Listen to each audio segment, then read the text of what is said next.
Gentleman yields. I now recognize Mr. Johnson. Thank you, Mr. Chairman and Ranking Member Carson for convening this hearing, and welcome to this subcommittee, Administrator Bedford. I've been asking these questions since the start of this administration. When will our towers be fully staffed? When will we stop pushing out the professionals who keep planes in the sky and passengers safe? And when will we stop being stretched to the breaking point? Now, Administrator Bedford, the FAA has tasked a company known as Peraton, which is a privately held for-profit national security and technology company founded in 2017. The FAA has tasked this new company, which has little or no FAA experience, to oversee a $31.5 billion overhaul of our air traffic control system. And earlier, and I should point out that Peraton, founded in 2017, is owned by a private equity firm, Veritas Capital, which ranks 46th in the Private Equity International's PEI 300 ranking among the world's largest private equity firms. So Peraton is owned by Veritas, the 46th biggest private equity company in the world.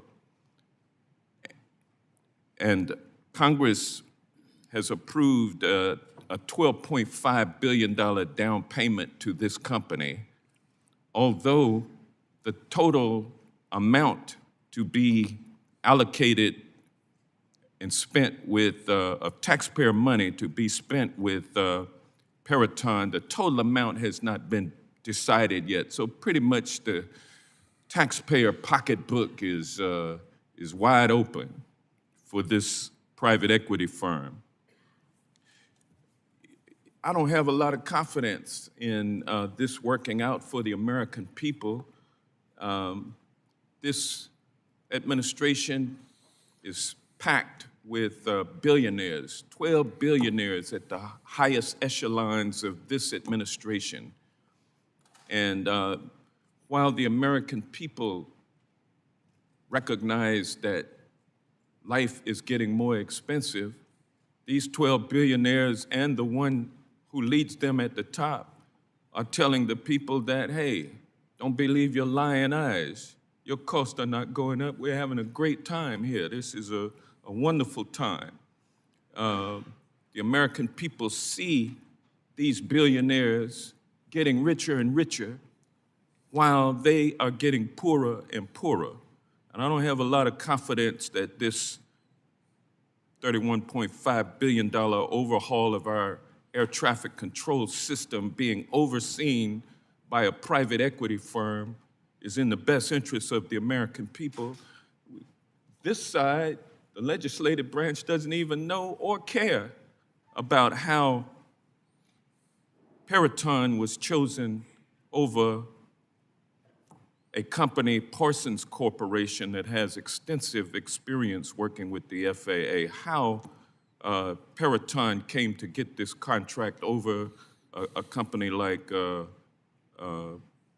Parsons. It seems like a pay-to-play situation, which is in keeping with everything else we know about this administration.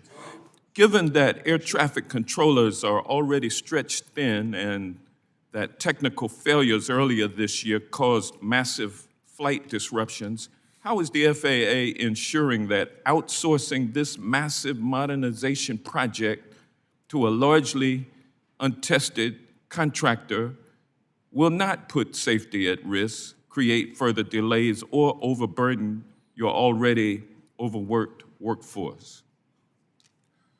Well, thank you, Congressman Johnson, for that question. And before you answer, let me just say to the families of those who perished, those 67 souls who perished in this aircraft disaster, that, you know, our hearts are with you during this holiday period where it's tough. The first holiday period without these 67 souls, and thank you for being here. Yes, sir. With the chairman's indulgence. You can answer the question. Thank you. Well, you put a lot into that question, so thank you for that. Let me try to take it in the order that you gave it. First, when will we get our towers fully staffed? The honest answer, sir, is if we continue with business as usual, never. We'll never catch up. The system is designed to be chronically understaffed, and I can break that up for you in more detail later. You asked about Peraton and a $31.5 billion investment. Thank you for that. While we have not asked for the additional $20 billion, I believe the Secretary will be on the Hill tomorrow with that ask, so thank you in advance for the support. Peraton specifically has an expertise working with the Department of Defense and with NASA doing exactly what the FAA does not have an in-house expertise on, and that is moving from our antiquated TDMI analog systems to digital VoIP, and also dealing in native cloud structure applications. They put the entire DoD in the cloud, cyber-secured cloud. Parsons did not have that experience. Parsons has been a great partner to the FAA. I believe we'll continue to use Parsons as part of our implementation partner on modernization, but Peraton brought a competency that is relevant to what we need. Had nothing to do with who they knew. The president did not interfere, nor did the secretary in the selection process. It was transparent. It was diligent. It was run by both career FAA people. A recommendation came to me. I took that to the secretary. The secretary and I presented it to the president. The president sharpened the pencil by demanding a $200 million reduction in the fee cost, which was remarkable to witness. So say what you will. It's out of thin air. But the man is effective at what he does, and I think No the rhyme or taxpayers reason to benefit. it. But having said all of that, you asked another specific question: what is Peraton's role? It is to work with the FAA. We're not outsourcing the project. I am the ultimate accountability officer here, and I'm prepared to give you as much transparency and accountability as you desire, sir. And the process is underway, and I can talk to you about the successes that we're already seeing at the agency rolling out modernization as we move from, we've already converted 35% of the old copper to fiber. We're rolling out the first digital voice switches and digital radios. We're moving. We've taken the bill. We've deployed over $6 billion of it. We're getting it done. Thank you, Mr. Bedford.